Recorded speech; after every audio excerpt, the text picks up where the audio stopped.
যে আমাদের সকল কাজের লক্ষ্য কি সেটা আমাদেরকে জানতে হবে। সেই লক্ষ্যটা হচ্ছে একটি, এটা হচ্ছে যে চট্টগ্রাম মহানগরকে আমরা বাংলাদেশের সবচেয়ে বেশি বাসযোগ্য একটি নগরীতে পরিণত করার জন্য আমাদের পুলিশের পক্ষ থেকে যা যা করার সেটা আমরা করব।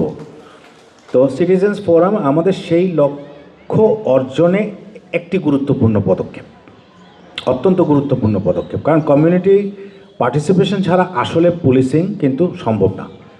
যে আমরা যদি সঠিকভাবে পুলিশিং করতে যাই তাহলে আমাদের অনেক কিছু প্রয়োজন হয়, যে সহায়তাগুলো একমাত্র আমরা সিটিজেন যারা নাগরিক আছেন তাদের কাছ থেকে আমরা পেতে পারি। সেজন্যই সিটিজেন্স কমিটিগুলো গঠন করা হয়েছে এবং আমরা আজকে খুব গুরুত্বপূর্ণ একটা সাজেশন পেলাম আমরা যে ওয়ার্ড কমিটিগুলো গঠনের জন্য। তো এখানে আমি যেটা আগে বলেছি যে আগে আমরা যে সিটিজেন্স কমিটি যে মহানগর কমিটির সাথে এবং থানা ভিত্তিক কমিটিগুলো এদের একটা বৈঠক হওয়া দরকার।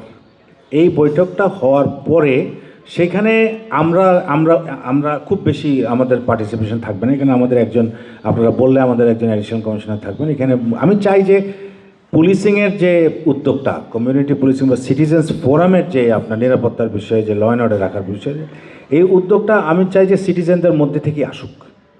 আসলে কিন্তু ক্লাসিক্যাল সেন্সে এটাই বলে যে কমিউনিটি পুলিশটা তো হবে হচ্ছে থানা পুলিশের সহায়ক, কিন্তু থানা পুলিশের অংশ না। তারা যে সিটিজেন্স কমিটি কিন্তু পুলিশিংয়ের যে উদ্যোগ, ট্রাফিক হোক, ল অ্যান্ড অর্ডার হোক, এলাকার ক্রাইম কন্ট্রোল, ক্রাইম প্রিভেনশনের ক্ষেত্রে ইনিশিয়েটিভটা কিন্তু সিটিজেনদের পক্ষ থেকে আসা উচিত। সেজন্য আমি মনে করি যে মহানগর কমিটির সাথে সিটিজেন্স কমিটির এই থানা কমিটিগুলোর যে মেলবন্ধনের ইন্টিগ্রেশনের বিষয়টা, আমরা সব ধরনের লজিস্টিক্যাল হেল্প আপনাদের করব, কিন্তু এই যে আপনাদের মধ্যে যে কোঅর্ডিনেশনের বিষয়টা আপনারাই উদ্যোগী হয়ে খুব দ্রুততম সময়ের মধ্যে আমি খুব খুশি হব যদি আপনারা এই মিটিংটা করতে পারেন। আপনাদের যদি স্পেস লাগে আমরা এখানেই আপনাদেরকে ব্যবস্থা করে দেবো। এখানে থানা কমিটির সবাই আসলো, মহানগর কমিটির সবাই আসলো, আমাদের একজন অফিসার থাকলেন, সেখানে আপনারা এই যে কোঅর্ডিনেশনটা করে নেন এবং কিভাবে আমরা কাজ করব, আমাদের মূল ইস্যুগুলো কি কি এবং সেগুলোর অ্যাড্রেস করার জন্য আমাদের কি কি কাজ করা উচিত, সেইটা আমি মনে করি যে সিটিজেন্স কমিটির বিভিন্ন লেভেলে সিদ্ধান্তটা আসলে আপনারাই বাস্তবায়ন করবেন। যা যা হেল্প করা দরকার মাঠ পর্যায়ে পুলিশের পক্ষ থেকে, থানার পক্ষ থেকে, ডিবির পক্ষ থেকে আমরা এটি করব। আগামী মিটিংয়ে আমরা থানার যে সমস্ত থানার বিষয়গুলো আসছে সেই সব থানার ওসিদেরকে থেকে আমরা জেনে নিব যে এগুলো বাস্তবায়নে তারা কি কি অগ্রগতি অর্জন করেছে।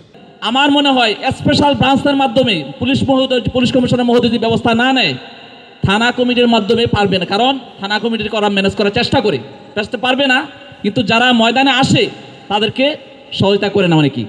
আর যারা চিহ্নিত লোক তারা চাঁদাবাজ অহরহ করেই যাচ্ছে।